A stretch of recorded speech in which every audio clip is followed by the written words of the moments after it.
Hey everybody, this is Wendy Ponomarenko. I'm the art teacher, but today's video is actually about Passover, specifically the four children. The four sons or four children portion of the Passover Haggadah tells of the wise child, the wicked child, the simple child, and the child that doesn't know to ask.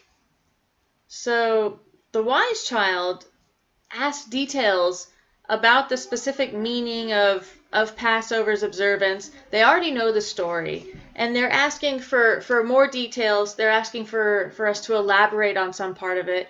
And as far as our response for it to do, it is commanded, we're supposed to just respond by elaborating more, by answering their questions, which is great. The wicked child asks, "Whatever does this mean to you? Why are we here? Why are you here?" And we're told to admonish that child for declaring themselves or referring to themselves as separate from our community. How dare you? And the simple child asks, "What does this mean?" To which we respond by directly telling the story. And in response to the child who doesn't know to ask, we are instructed to explain the story as if we personally were slaves within it, to tell it better. And having four kids, when my children were younger, they would divide up the portions and argue over who would get stuck reading the portion of the wicked child. When they were, say, 10 and under, the wise child was an example. And the kids aspired to be seen as that. Since the stories were about types of children, the children saw this part of the Haggadah as being directed towards them. And being new to Judaism at the time, I thought so too. Converting, at the time, I was just learning about all this. And I was in the position of being the one who didn't know enough to ask. Or being the simple child, adult, still trying to figure out the basics. And I always thought the title of the wicked child as being wicked seemed pretty harsh, since I could look back and easily see myself in each of these roles. If I grew up Jewish, I know a lot of my teens and 20s would surely have reflected that questioning, negative-sounding attitude. And even these days, I've seen that it doesn't take much for a receptive child or young adult who's happily participating in the Passover Seder to become what is described as the wicked child in a pretty short course of time. If your young adult gets seated at the kids' table, if his or her friend didn't make it, or even if the Seder just takes too long to get to the food, then your kids and young adults who otherwise were happy can quickly become cranky, hangry, wicked-sounding kids. And they'll be saying, "I don't want to be here. Why are you all here? What's the point of all this?" And when I was new to this at the time, I didn't have a great response. We are told to admonish that child. How dare you claim you're not one of us? Now that I've been reading the Haggadah every year for a bit now, and my children have gotten a bit older, I've seen that this part of the Haggadah is actually directed at the adults, specifically the parents. We're commanded to tell this story every year, to keep it fresh in our minds, to remind us of its continued relevance in our everyday lives thousands of years later. Thousands. Why?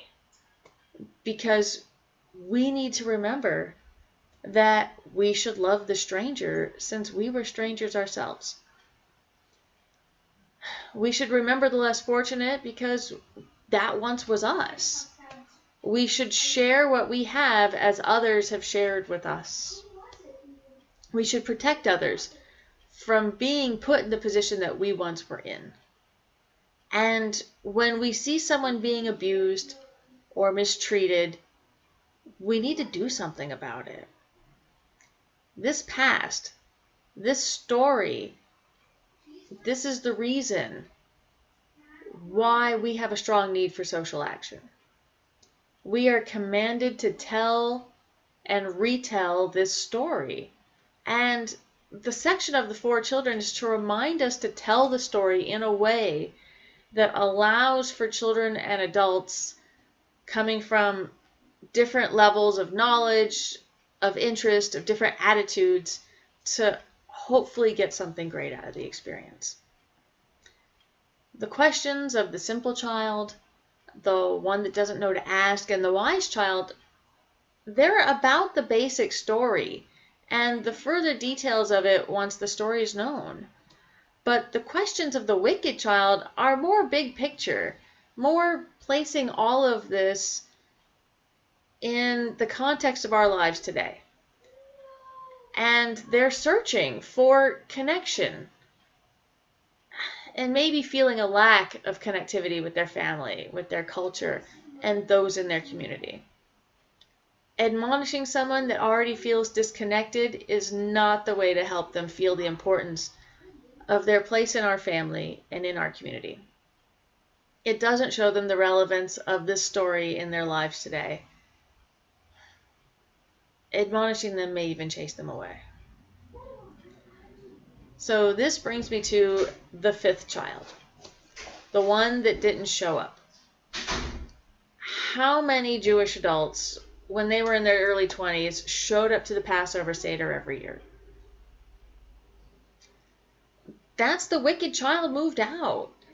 You're not living with your family anymore. Your community has changed, and it was or could be any one of us. We need to explain to the wicked, or should we say disenfranchised child, the real importance of why we're here. Why you're an important and loved part of our family and our community. And why it's important to remind ourselves that we once were slaves. We once were the downtrodden. And that we once had nothing. That's you too. We're in this together. We need to reach out to that fifth child, adult, and remind them that they're a part of our family. They're loved, and we'd like them to join us. In this time of social distancing, we need to remember not to just hide out in our homes, becoming blind to those who may need us. We need to find ways to continue to help people, and we need our children to see us doing it, so they will know how important it is and can be a part of the story. Some social action from home may be called for. Any suggestions?